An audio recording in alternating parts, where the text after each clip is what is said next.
Crypto समुदाय के सभी सदस्यों का हमारे यूट्यूब चैनल के ऊपर स्वागत है। आज का ये एक वीडियो आप लोगों के लिए बहुत जानकारी भरा होने वाला है। आप लोगों को इस वीडियो के अंदर हम समझाने की कोशिश करेंगे कि ब्लॉकचेन की जितनी भी वैरायटीज़ आज मार्केट में हैं या ब्लॉकचेन जो मार्केट के अंदर काम कर रही हैं उनकी सक्सेस के पीछे क्या क्या चीज़ें होनी चाहिए जो बहुत ज़्यादा इम्पॉर्टेंट है। आज ट्रांजैक्शन बहुत सारी ब्लॉकचेन बहुत सारे वादे करती हैं, क्यों ज़रूरी है फास्ट ब्लॉकचेन ट्रांजैक्शन। इसके साथ साथ डिस्कस करेंगे एक बहुत इंपॉर्टेंट चीज़, वो है ट्रांजैक्शन फ़ीस। आने वाले टाइम में जैसे जैसे ट्रांजैक्शंस बढ़ेंगी ट्रांजैक्शन फ़ीस एक सबसे बड़ा मुद्दा होगा हर एक ब्लॉकचेन के लिए। तो ये सारी चीज़ें अगले 10 से 12 मिनट के अंदर क्लियर करेंगे, इसलिए बीच में किसी भी मिनट किसी भी सेकंड को स्किप मत कीजिएगा। और अगर चैनल के ऊपर नए हैं तो चैनल को ज़रूर सब्सक्राइब कीजिएगा, साथ ही बेल आइकन के बटन को भी दबाइएगा ताकि जब भी आप लोगों के लिए इस तरीके के नॉलेजेबल वीडियो हम लेके आएँ उसका नोटिफिकेशन पहुँचे आपके पास सबसे पहले। तो आइए वीडियो को शुरू करते हैं। प्रेजेंटली आप अपनी स्क्रीन के ऊपर देख रहे हैं ब्लॉकचेन। तो ब्लॉकचेन के बारे में क्योंकि आप लोग क्रिप्टो में हैं इसलिए बहुत अच्छी तरीके से जानते होंगे, लेकिन अगर कुछ नए लोग इस वीडियो को देख रहे हैं तो थोड़ा सा ब्लॉकचेन के बारे में क्लियर करते हैं। यहाँ पे लिखा गया है अ blockchain is a growing list of records, यानी कि जो भी ट्रांजैक्शन होती है वो किसी भी तरीके की ट्रांजैक्शन हो सकता है कि बिटकॉइन की ट्रांजैक्शन हो, इथेरियम की ट्रांजैक्शन हो सकता है वो बैंकिंग की ट्रांजैक्शन हो, आपके रिवेन्यू रिकॉर्ड की ट्रांजैक्शन हो या मास्टर कार्ड और वीज़ा कार्ड की ट्रांजैक्शंस हों। तो ये ट्रांजैक्शन हर एक सेकंड में, हर एक मिनट में, हर एक घंटे में जो ट्रांजैक्शंस होती हैं वो ट्रांजैक्शन एक डेटाबेस में जाती हैं जिसको कहते हैं ब्लॉक। और ये ब्लॉक जब दूसरे ब्लॉक के साथ जुड़ता है, वो जुड़ता कैसा है वो आगे यहाँ पे लिखते हैं, that are securely linked together using cryptography. तो क्रिप्टोग्राफी के एक हैश से ये ब्लॉक्स आपस में जुड़े होते हैं, इसको कहते हैं यहाँ पे blockchain. Each blockchain contain a cryptography hash of the previous block. तो पिछले ब्लॉक का एक जो हैश है वो अगली ब्लॉक के साथ जुड़ता है। और यहाँ पे a time stamp and a transaction data. तो जो ट्रांजैक्शन स्टैम्प है यानी कि ट्रांजैक्शन किस टाइम पे कितनी ट्रांजैक्शन हुई, उस ट्रांजैक्शन में कितनी वैल्यू की जो क्रिप्टो है या कोई भी डेटा ट्रांसफ़र हुआ, ये सारी चीज़ें ब्लॉकचेन के अंदर ऐड होती हैं। अब एक ब्लॉकचेन को चलाने के लिए वेरिफिकेशन करने के लिए रिक्वायरमेंट होती है माइनिंग, जिसको हम लोग कहते हैं नोड्स। तो ये एक छोटा सा ब्रीफ है कि ब्लॉकचेन क्या होती है। अब एक सक्सेसफुल ब्लॉकचेन की तरफ जाते हैं कि एक सफल ब्लॉकचेन जो है वो बेसिकली उसके आधार क्या होते हैं। तो उस चीज़ के लिए हम आते हैं द ब्लॉकचेन ट्रिलेमिया के ऊपर। अगर आप लोगों ने इसके बारे में सुना हो, ये 3 ऐसे स्तंभ हैं जिसको हम कहते हैं डिसेंट्रलाइजेशन, यानी कि एक ब्लॉकचेन पूरी तरीके से डिसेंट्रलाइज्ड हो, किसी भी तरीके से ब्लॉकचेन प्राइवेटली ऑपरेट ना हो रही हो। अगर एक ब्लॉकचेन प्राइवेट तौर के ऊपर ऑपरेट हो रही है तो आप उसको सफल ब्लॉकचेन नहीं मान सकते। डिसेंट्रलाइज के बाद आता है स्केलेबल। तो अगर आपने डिसेंट्रलाइज की बात सुनी होगी तो आज की डेट में शार्डियम की जब हम वेबसाइट के ऊपर जाते हैं तो इनकी वेबसाइट के ऊपर जो सबसे पहले वर्ड लिखे गए हैं वो लिखे गए हैं डिसेंट्रलाइजेशन फॉर एवरीवन, यानी कि हर एक के लिए विकेंद्रीयकरण जो है वो शार्डियम के अंदर है। अभी क्योंकि ये प्रोजेक्ट नया है, जैसे जैसे ये प्रोजेक्ट आगे बढ़ेगा तो हम लोगों को समझ आना शुरू होगा कि कैसे ये प्रॉपर तरीके से डिसेंट्रलाइज है।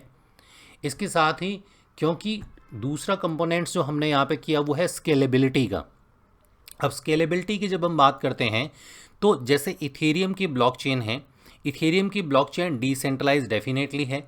अब हम स्केलेबल की अगर बात करके चलते हैं तो यहाँ पे थोड़ी सी प्रॉब्लम है जो बाद में हम जाके ईथर स्कैन के जो वेबसाइट है उसके ऊपर भी जाके देखेंगे।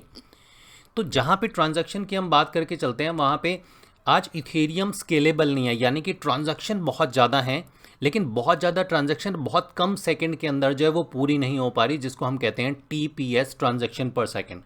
तो अगर आप ईथर स्कैन के ऊपर जाएंगे और यहाँ पे ट्रांजैक्शन पर सेकंड को आप देखेंगे तो देखिए यहाँ पे लिखा हुआ है 13 TPS, यानी कि एक सेकंड में इथेरियम की ब्लॉकचेन पे सिर्फ 13 ट्रांजैक्शन होती हैं।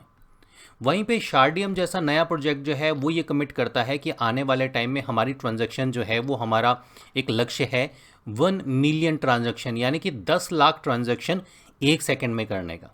लेकिन ऐसा नहीं है कि कुछ और ब्लॉकचेन बाज़ार के अंदर नहीं है। अगर आप ट्रोन की बात करके चलेंगे, बहुत फास्ट ट्रांजैक्शन करती हैं। इसी एक आर्टिकल में, ये सारे आर्टिकल जो हम आपको यहाँ पे दिखा रहे हैं, इस आर्टिकल के लिंक हम आपको डेफिनेटली इस वीडियो की डिटेल में देंगे, वहाँ पे आप जाके ज़रूर पढ़िएगा, काफ़ी नॉलेजेबल है। तो यहाँ पे ये एक कोट यहाँ पे लिखते हैं, उसमें लिखते हैं लेट्स यूज़ EOS। तो EOS को अगर हम यूज़ करते हैं, ये कहते हैं अ blockchain project focused on scalability. ये प्रॉपर तरीके से स्केलेबिलिटी के ऊपर अवेलेबल है कि कम टाइम में ज़्यादा ट्रांजैक्शन हो। As an example, currently the current maximum throughput of EOS is claimed to be around 4000 TPS, यानी कि प्रेजेंटली EOS की 4000 ट्रांजैक्शन पर सेकेंड होती हैं। लेकिन यहीं पे अगर हम मैटिक नेटवर्क के ऊपर जाएं तो मैटिक नेटवर्क 7200 TPS यानी कि 72 TPS पर सेकंड देता है, जो वो प्रूव भी कर चुके हैं, और transaction per second. More importantly, the EOS white paper describes the track for EOS to process millions of transaction, यानी कि EOS का जो वाइट पेपर है वो ये कहता है कि हम मिलियन ऑफ ट्रांजैक्शन जो वो पर सेकंड करते हैं, लेकिन ये अभी तक यहाँ पे प्रूव नहीं हुआ है। करंटली अगर हम बात करके चलें तो जो वीज़ा कार्ड, आपने मास्टर कार्ड या वीज़ा कार्ड पढ़े हैं, तो visa handles an average of 63,000 TPS। तो आप जो क्रेडिट कार्ड या डेबिट कार्ड यूज़ करते हैं जिसपे वीज़ा की स्टैंप होती है, वो 63,000 ट्रांजैक्शन पर सेकंड देता है, जो बहुत कम है, क्योंकि पूरी दुनिया के अंदर तकरीबन 700 करोड़ से ऊपर की पूरी दुनिया की आबादी हो चुकी है, और ज़्यादातर लोगों के पास जो है वो आज की डेट में क्रेडिट कार्ड और डेबिट कार्ड है जो ये लोग यूज़ करते हैं। तो वहाँ पे 63,000 TPS जो है वो अपने आप में एक बहुत कम TPS है। If EOS can fulfill its promise of scalability, it can create a network superior for a major international credit card services. तो अब आप एक यहाँ पे चीज़ बड़े ध्यान से समझिएगा कि जब एक ब्लॉकचेन की हम बात करके चलते हैं, वो चाहे इथेरियम की ब्लॉकचेन हो, चाहे वो शार्डियम की ब्लॉकचेन हो, चाहे वो EOS की ब्लॉकचेन हो, तो यहाँ पे ये ब्लॉकचेन्स बनाने का मकसद एक प्रॉब्लम को सॉल्व करना है। वो प्रॉब्लम में आज की डेट में ट्रांजैक्शन पर सेकंड। वो ट्रांजैक्शन पर सेकंड आपके क्रेडिट कार्ड, आपके डेबिट कार्ड भी हो सकती हैं, या और भी इस तरीके की बहुत सारी ट्रांजैक्शन हो सकती है। जैसे आज की डेट में हम एयर टिकटिंग निकालते हैं या होटल बुकिंग्स करते हैं, तो ये एक डेटा है। ये डेटा एक ब्लॉकचेन के अंदर स्टोर होगा, इसके ऊपर ट्रांजैक्शन होंगी। अब अगर आपने मेक माई ट्रिप को यूज़ किया हो, या आप कभी रेलवे की टिकट बुक करवाने के लिए गए हैं, तो आप देखते हैं कि जैसे ही वहाँ पे विंडो ओपन होती है तो इमीडिएटली बहुत सारे लाखों की तादाद में लोग वहाँ पे अपनी बुकिंग करवाने जाते हैं, और वहाँ पे सिस्टम क्रैश हो जाते हैं प्रॉपर तरीके से। हमारे कई बार क्रेडिट कार्ड और डेबिट कार्ड काम नहीं कर पाते। तो इस प्रॉब्लम को ख़त्म करने के लिए आती है TPS, जो अपने आप में ब्लॉकचेन का एक बहुत इंपॉर्टेंट पार्ट हो जाता है। तो सबसे पहली बात हो गई डिसेंट्रलाइजेशन। डिसेंट्रलाइजेशन के अंदर हर एक वो व्यक्ति जो एक ब्लॉकचेन का नोड रन करना चाहे, लाइक जो ट्रांजैक्शन हो रही हैं उस ट्रांजैक्शन को अगर वो वेरीफाई करना चाहे तो वो उसके नोड इजीली ऑपरेट कर पाए। दूसरी चीज़ आती है स्केलेबिलिटी की, जो हम लोगों ने डिस्कस किया यहाँ पे, कि वो स्केलेबल हो और ट्रांजैक्शन पर सेकंड के हिसाब से हाईएस्ट ट्रांजैक्शन जो है वो दे पाए, जैसे आज की डेट में मास्टर कार्ड या ये सब कर रहे हैं। तो यहाँ पे अगर हम शार्डियम जैसी ब्लॉकचेन की बात करके चले, जो ये कह रहा है कि 1 मिलियन, या इथेरियम की बात करके चले, इथेरियम हालांकि कह रहा है कि 2.0 जब इथेरियम का आएगा तो वो 1 लाख ट्रांजैक्शन पर सेकंड देगा। काफ़ी डेफिनेटली यूजेबल है, क्योंकि बड़ा फ्रेंडली होता है हर एक डेवलपर के लिए इसको डेवलप करना, इसकी कोडिंग के ऊपर स्मार्ट कॉन्ट्रैक्ट्स बनाना। तो ये आ जाता है यहाँ पे इसका दूसरा पार्ट। अब इसके साथ साथ हम यहाँ पे ये भी डिस्कस कर लेते हैं कि क्या ट्रांजैक्शन पर सेकंड होना ही बहुत ज़्यादा इंपॉर्टेंट है, या डिसेंट्रलाइज होना ही बहुत ज़्यादा इंपॉर्टेंट है। उसके बाद आ जाती है सिक्योरिटी की। और किसी भी ब्लॉकचेन को जो सिक्योरिटी देती है, वो सिक्योरिटी देती है उसके नोड्स। 51% अटैक्स की अगर हम बात करके चलें, किसी भी ब्लॉकचेन को 51% अटैक से अगर हमने बचाना है तो उसके लिए हमें चाहिए हाईएस्ट लेवल के ऊपर नोड्स।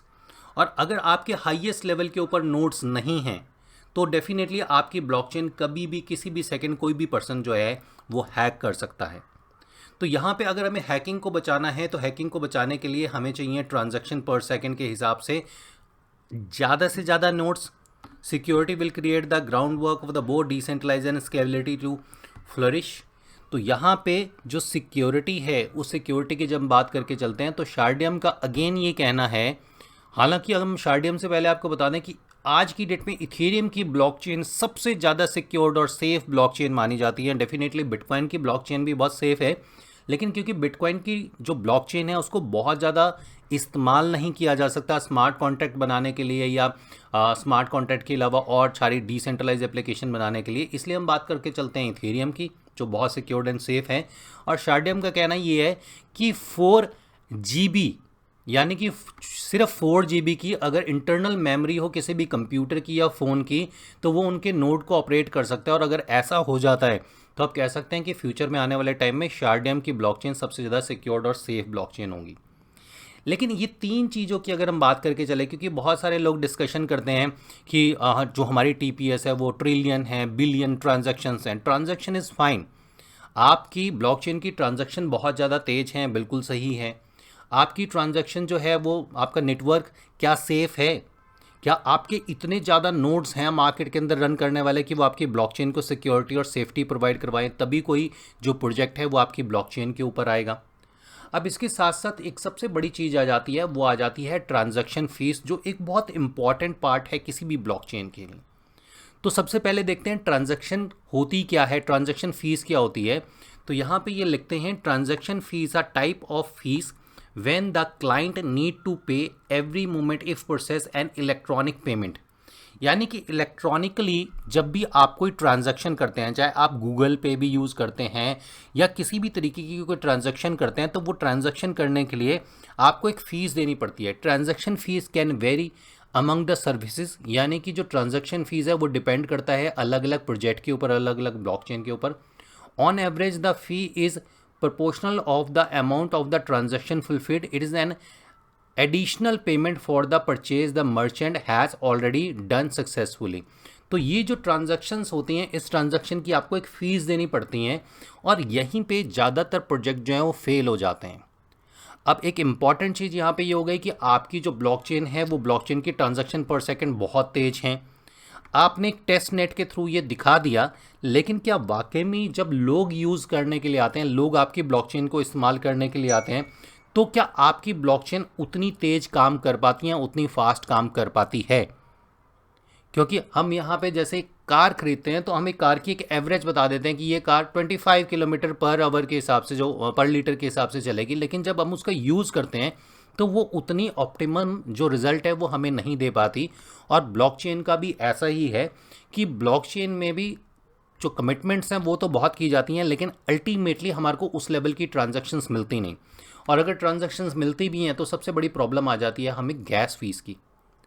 अब आप एक सिंपल सी चीज़ देखिएगा, हम कंपेयर करके चलते हैं इथेरियम की। ये ईथर स्कैन है, और ईथर स्कैन को हम एक बारी रिफ़्रेश करते हैं, और रिफ़्रेश करके यहाँ पे देखते हैं कि प्रेजेंटली अगर हम इथेरियम के ऊपर एक ट्रांजैक्शन करते हैं तो उसकी ट्रांजैक्शन फ़ीस कितनी जाती है। तो देखिए यहाँ पे है ट्रांजैक्शन 35 GB, तो ये बन जाता है तकरीबन $2.10। तो आप सोच के देखिए कि अगर आपने एक ट्रांजैक्शन करनी है, अब हम इसको बात करके चलते हैं मास अडॉप्शन की, कि जब मास अडॉप्शन हम करने के लिए जाते हैं, हम चाहते हैं कि काफ़ी दुनिया के लोग जो हैं वो आके हमारी ब्लॉकचेन का इस्तेमाल करें, तो उस ब्लॉकचेन के ऊपर जब एक पर्सन ट्रांजैक्शन करने के लिए आएगा और उसको अगर $2.10 देने पड़े ट्रांजैक्शन के, और सिर्फ 13 यानी कि 12 या 13 ट्रांजैक्शन होंगी पर सेकंड में, तो ये मास अडॉप्शन के लिए बहुत बड़ी प्रॉब्लम हो जाएगी। अब मान के देखिए, अगर हम $2.10 को कंपेयर करके चलें तो तकरीबन भी 150 पौने 200 रुपये के आसपास होते हैं।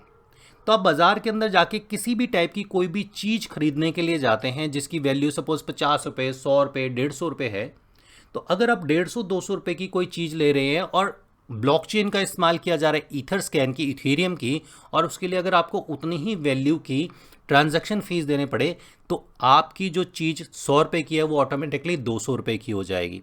तो यहाँ पे ये वायबल नहीं है, और यहीं पे काम आती है ट्रांजैक्शन पर सेकंड अगर कम होंगे, यानी कि ट्रांजैक्शन पर सेकंड ज़्यादा हो और उसकी फ़ीस कम हो, और उसके लिए ज़रूरत होती है मैक्सिमम नोड्स की। अगर बहुत ज़्यादा नोड्स आपके रन हो रहे हैं और आपकी ट्रांजैक्शन पर सेकंड बहुत ज़्यादा फास्ट हैं, तो डेफिनेटली आपका काम बन जाएगा। और ये काम करने की जो आज की डेट में एक विज़न दिखाता है वो दिखा रहा है शार्डियम। शार्डियम का कहना ये है कि हम 100% डिसेंट्रलाइजेशन लेके आएंगे। डिसेंट्रलाइजेशन के साथ हमारी ट्रांजैक्शन पर सेकंड जो है वो बहुत ज़्यादा फास्ट होगी, क्योंकि जैसे जैसे नोड्स मल्टीप्लाई होंगे वैसे वैसे ट्रांजैक्शन पर सेकंड भी मल्टीप्लाई होती चली जाएंगी, और जैसे जैसे ज़्यादा नोड्स आते चले जाएंगे, ट्रांजैक्शन फास्ट होगी, वैसे वैसे हमारी ट्रांजैक्शन पर जो है फीस वो बहुत ज़्यादा ही लो होंगी। वो इतनी ज़्यादा लो होंगी कि आपको फील ही नहीं होगा कि आपने कोई ट्रांजैक्शन करी और उस ट्रांजैक्शन का आपके ने किसी भी तरीके से कुछ पे किया।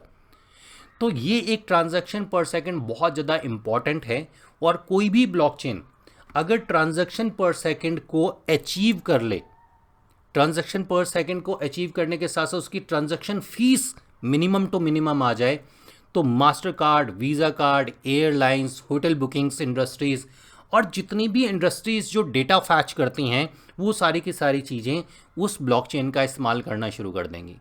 और अगर उस ब्लॉकचेन का इस्तेमाल होगा और उस ब्लॉकचेन के नेटिव टोकन के अंदर यहाँ पे वो फीस दी जाएगी, तो डेफिनेटली उस नेटिव टोकन की वैल्यू भी डे बाय डे इंक्रीज होती चली जाएगी। तो ये एक छोटा सा वीडियो है आप लोगों के लिए, उम्मीद है वीडियो पसंद आया होगा। अगर आप लोगों के लिए किसी भी तरीके का कोई क्वेश्चन आपके माइंड में है, आप हिंदी भाषा के अंदर, इंग्लिश भाषा के अंदर इस वीडियो की डिटेल में आके हमसे वो क्वेश्चन पूछ सकते हैं। हमें बहुत खुशी होगी आपको वो आंसर देने की। आपकी नॉलेज बढ़ाने के लिए हम कोशिश करेंगे बड़े से बड़े एक्सपर्ट के साथ उस चीज़ को डिस्कस करने की, और हम चाहते हैं कि ये वीडियो आप ज़्यादा से ज़्यादा लोगों के साथ शेयर भी कीजिए, क्योंकि मार्केट में जो बहुत ज़्यादा हाइप देने वाली चीज़ें होती हैं, वीडियो होते हैं, वो शायद बहुत ज़्यादा अच्छी लेवल की रीच ले जाते हैं, लेकिन जो नॉलेजेबल वीडियो होते हैं वो शायद इतनी अच्छी रीच नहीं ले पाते। तो हमारी आपसे रिक्वेस्ट है कि अपने दोस्तों के साथ जरूर शेयर कीजिएगा और ज़रूर बताइएगा कि वो पूरा वीडियो देखें, ताकि उनको ये छोटी छोटी चीज़ें समझ आए जो हम कोशिश कर रहे हैं आपको शुद्ध हिंदी भाषा में आसानी से समझाने की। ये एक इम्पॉर्टेंट वीडियो था आप लोगों के लिए। अगर पसंद आया हो तो डेफिनेटली दोस्तों के शेयर कीजिएगा, और इसी तरीके के नॉलेजेबल और वीडियो भी आपको ला के दे सकते हैं। अगर आप कमेंट बॉक्स में बताएं कि आप क्या समझना चाहते हैं, आप क्या चाहते हैं कि हम किस चीज़ के ऊपर वीडियो बनाएं, तो आप वो हमें कमेंट बॉक्स में ज़रूर बताइएगा, और कोशिश करेंगे अगली बारी उन्हीं चीज़ों के ऊपर वीडियो बनाने के लिए। अगला वीडियो आप लोगों के लिए लाएंगे। तब तक के लिए क्रिप्टो कम्युनिटी के सभी सदस्यों को हमारी तरफ से नमस्कार।